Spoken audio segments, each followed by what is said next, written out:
Welcome to Fear Spiral, a place where every story drags you deeper into the dark.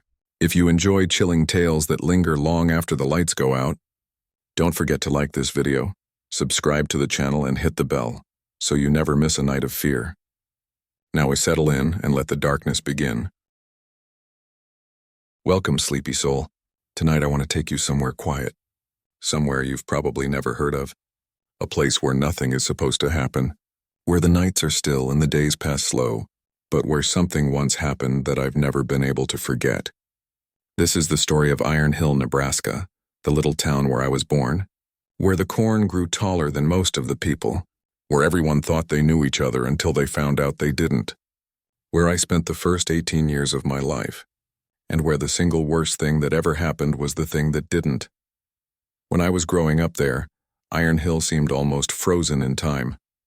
The downtown strip had one diner, one barbershop, a feed store, and a gas station where half the pumps never worked. There was a high school that served the entire county, a library smaller than most people's living rooms, and streets so empty on Sunday evenings you could lie down in the middle of Saddlehorn Avenue and not worry about getting hit. Most of us kids rode our bikes until dark and thought of trouble as sneaking into the grain silos or throwing rocks at the old train trestle. But what I learned later is that trouble can hide in plain sight. That horror doesn't always come crawling out of the woods or drift in from nightmares. It can be born in the seat right next to you in Spanish class, wearing the same sneakers you bought at Walmart, carrying the same books you did, nodding along with the same dumb jokes, until one day it doesn't just want to laugh with you anymore. It wants to kill you. The fall of my freshman year started like any other. The air was sharp but not yet cold, the leaves going brittle around the edges, and Halloween decorations popping up on porches. Paper ghosts and carved pumpkins with toothy grins, but no coats yet, no frost. Just that golden slant of light that made the afternoons feel longer than they were. My friends and I, Nathan, Troy, and Emily, had our Sunday ritual. After church and family dinner, we'd hop on our bikes and ride through town, claiming those empty streets like they were made just for us. That particular Sunday started the same way, but it ended with the sky on fire. We were pedaling lazily down Saddlehorn when Ryan Carson came barreling toward us, pedaling so hard it looked like his life depended on it. His face was red, his eyes wild, and he nearly crashed into me before he shouted, "Yo guys, the Holloway's garage is on fire." That was all we needed. We turned our bikes and followed him, wheels screeching around corners, hearts hammering, the stillness of the evening broken by the smell of smoke curling into the air.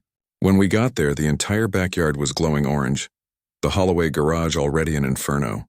Thick, black smoke twisted into the sky like a tornado made of ash. Firefighters were yelling, hoses spraying, cops shouting for people to back up, but none of that was what burned itself into my memory. What I'll never forget is what happened next. The sound, the pop, pop, pop like gunfire, sharp cracks that tore through the night. And the firefighters, men who faced flames without flinching, dropped their hoses and bolted away from the garage like frightened children. That's when we knew it wasn't just a fire. We didn't wait around. We tore home, our bikes suddenly too slow, the world suddenly too big. I looked back once, just once, and saw the sky lit up pink and orange, a vision of hell that made me feel small and cold in a way I couldn't explain. The town buzzed with rumors instantly. Someone said it was Kevin Holloway's uncle. Someone else said Kevin himself. The Holloways were a big family. Kevin, his brothers, a sister, grandparents, even cousins in and out of the house. Nobody knew who might have been inside. By Tuesday, we didn't have to guess. The entire school filed into the gym, restless, uneasy, whispering. At the front stood Sheriff Mallory with two deputies, his hat in his hands, face pale. When he spoke, the words dropped like stones. It was Kevin. The silence that followed was heavy enough to crush you. Girls gasped, some cried. Guys stared blankly, the world tilting out from under us. Kevin Holloway, the kid we'd just seen in class days ago, was gone. But then the sheriff said something stranger. He asked us to come forward if we'd noticed anything unusual about Kevin, if we knew anything, saw anything, felt anything. Not here, not now, but later, to call, to talk. And that was when confusion seeped in. Why were they asking us about Kevin like that? He'd died in a fire. Wasn't that the end of it? Apparently not. By Wednesday, the rumors had mutated into something darker. One kid said Kevin had been building fireworks and one went off. Another whispered that his older brother had gotten into drugs, that maybe it was some accident gone wrong, but none of us really knew. Not until Thursday night when Iron Hill held one of its famous town meetings. Folding chairs in the rec center, lemonade pitchers sweating on long tables, the whole town buzzing with whispers. I wasn't there, my parents were. I was supposed to do homework and take out the trash. Instead, I played video games until I heard the garage door open and saw the looks on their faces. My dad looked like he had when my uncle died in a car wreck. Hard and distant, my mom looked like she'd been kicked in the chest. They sat me down at the kitchen table and my dad said, "This is about Kevin." And then they told me.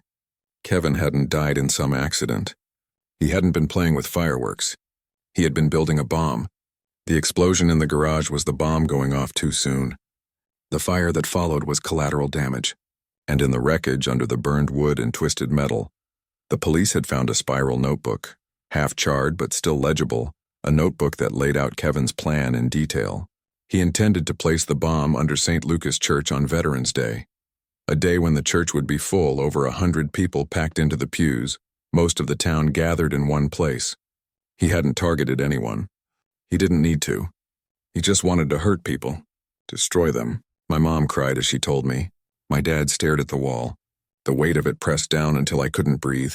Kevin Holloway, the quiet boy who sat 2 rows ahead of me in Spanish, who sometimes laughed at dumb jokes, who never really stood out, had planned to kill us all. He would have done it too. If the fuse hadn't gone off early, if the garage hadn't exploded, he would have wiped out half the town in a single moment. That truth lodged in my throat and stayed there for days. I replayed it over and over, trying to reconcile the Kevin I knew with the Kevin who wrote those words, who wanted to be remembered for destruction. People said later that they'd always thought he was off, that he didn't smile enough, that he was too quiet. But I didn't buy it. That was just people scrambling for sense where there was none. Kevin wasn't bullied. He wasn't a loner, not really. He was just there, existing like the rest of us, and yet somewhere inside him grew something dark enough to burn the whole town down. The police never released the full contents of the notebook, but enough leaked out. Kevin referenced Columbine, said he understood those boys, said he wanted his name remembered. He wasn't angry at anyone in particular. He just wanted chaos, fire, and death. Some nights I still lie awake wondering what would have happened if the fuse hadn't burned wrong. If that one spark hadn't betrayed him. Would I still be here? Would my parents? Would Iron Hill even exist anymore? In the weeks that followed, the Holloway family packed up and left town. Their house was bulldozed by spring. The lot turned into a park. Nobody said the name anymore. We had a grief counselor visit the school once a week for months, but nobody wanted to talk. A few kids made edgy jokes about Kevin, but those stopped after Troy punched one of them hard enough to leave him bleeding on the cafeteria floor. No charges were filed. Life moved on. The town sealed the wound with silence, but scars don't vanish, they just fade until they burn again when you touch them. 19 years have passed. I live in Denver now, in a city that hums with life where the streets are never empty. Iron Hill is still there, still quiet, still the kind of place where the diner serves cinnamon rolls bigger than your hand, where people wave from porches. But every Veterans Day, when the sky has that same golden slant, when the air feels the same as it did back then, I remember. I remember the garage lit like hell's doorway. I remember the firefighters running. I remember the silence in the gym when we learned Kevin was gone. And I remember the hollow pit in my stomach when I realized that sometimes the scariest thing isn't what happens, it's what almost does. And that's the story of Iron Hill, the town where the worst thing that ever happened was the thing that didn't.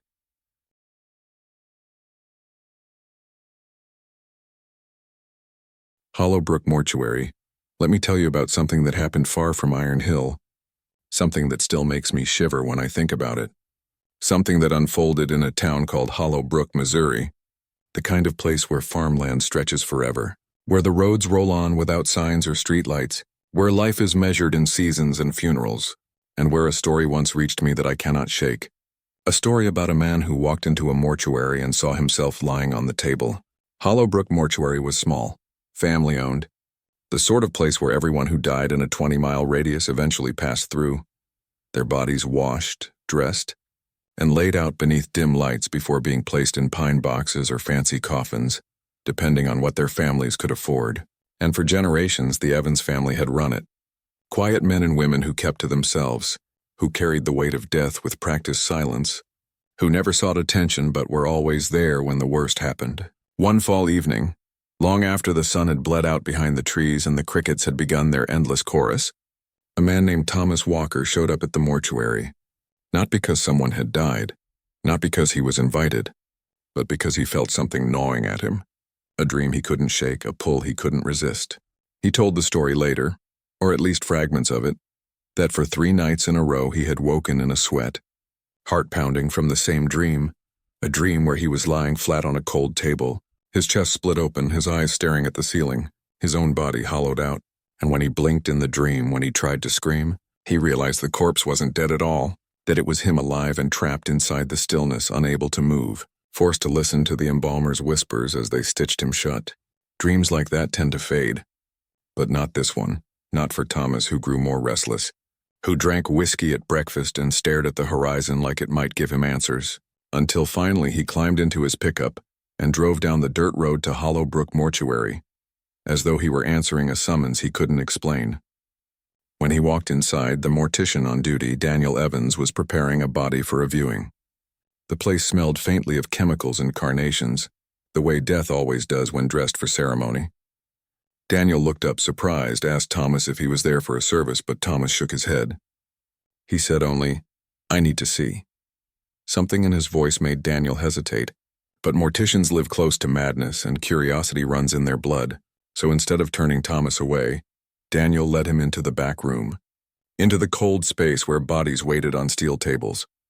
And that's when Thomas froze, because on the nearest table, under a sheet pulled to the collarbone, lay Thomas Walker, his own face, his own hands, his own body, pale and still, lips bluish, chest unmoving.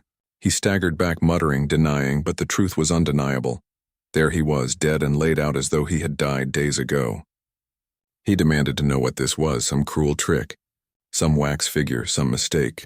But Daniel swore on his family's name that the man on the table had been pulled from a car wreck 3 nights ago. A John Doe whose ID had been burned beyond recognition, but whose face was unmistakably Thomas Walker's. Thomas stumbled closer, looked down at himself and saw the scar on the chin, the same one from when he'd fallen off a hayloft as a boy, the same scar he touched every morning while shaving. It was him, no doubt. Him yet not. Alive and dead at the same time. Panic clawed at him, but fascination held him still.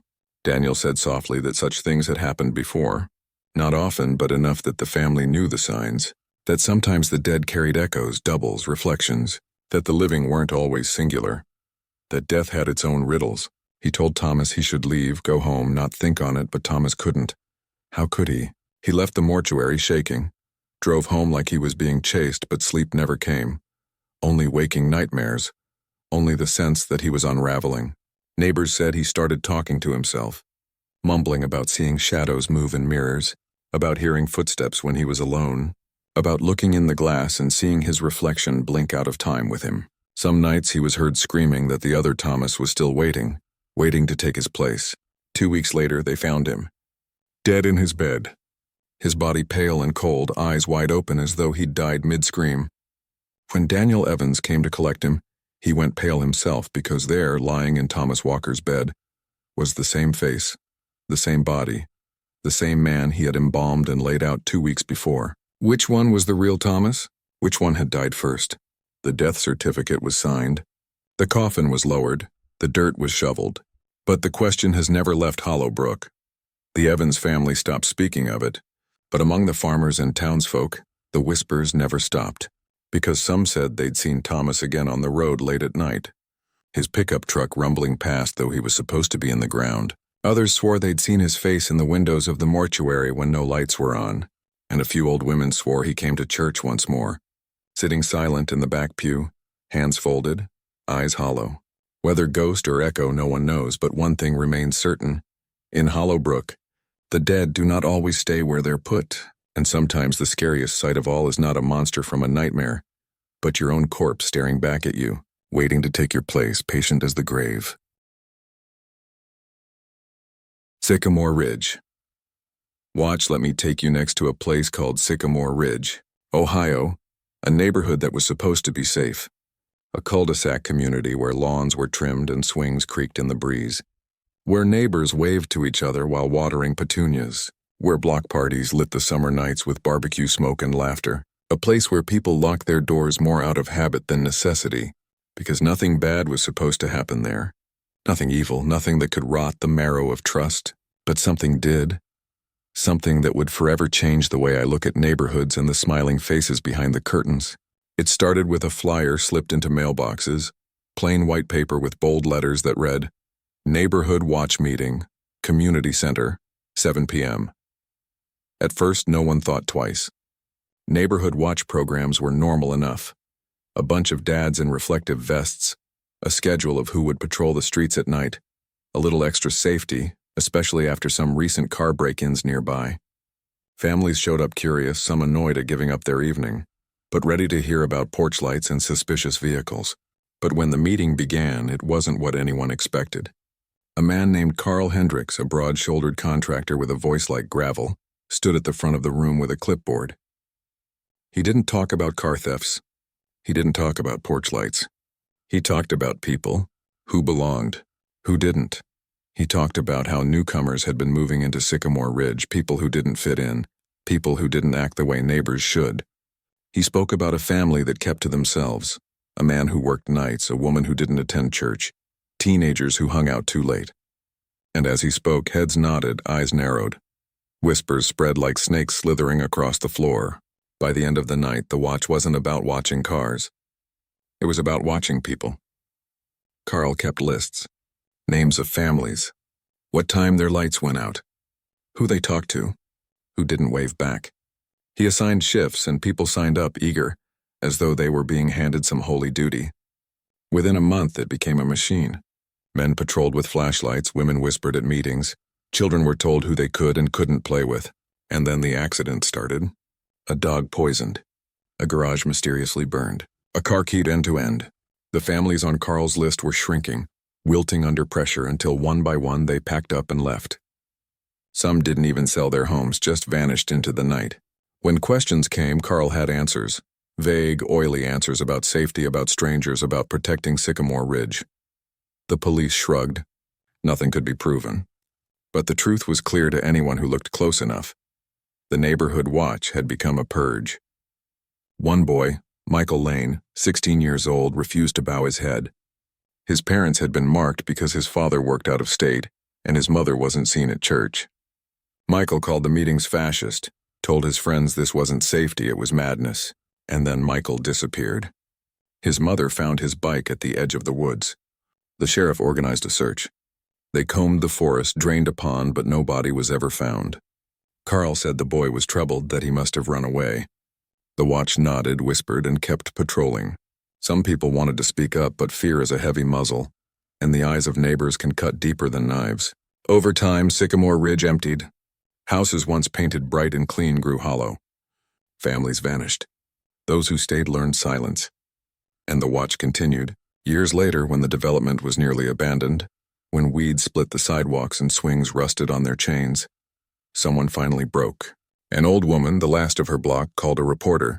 She whispered into the phone about lists, about patrols, about the boy who never came home.